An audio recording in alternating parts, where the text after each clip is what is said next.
উত্তর করিমগঞ্জে এবার হাড্ডাহাড্ডির লড়াই কংগ্রেস বিজেপির। মঙ্গলবার বিকেলে শেষ হলো নির্বাচনী প্রচার।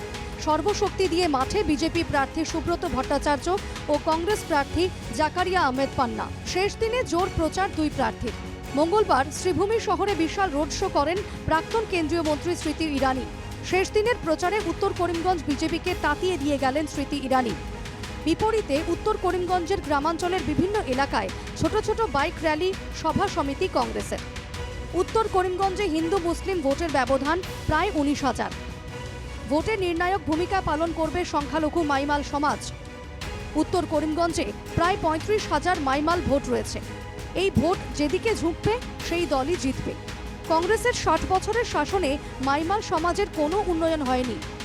কংগ্রেস প্রার্থী জাকারিয়া আহমেদ পান্নার বাবা বিধায়ক থাকাকালীনও অবহেলিত ছিল মাইমাল সমাজ।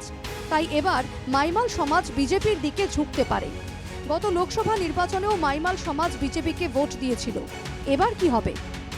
উত্তরে জাকারিয়া না সুব্রত? গণদেবতার সিদ্ধান্তের দিকে তাকিয়ে গোটা রাজ্য।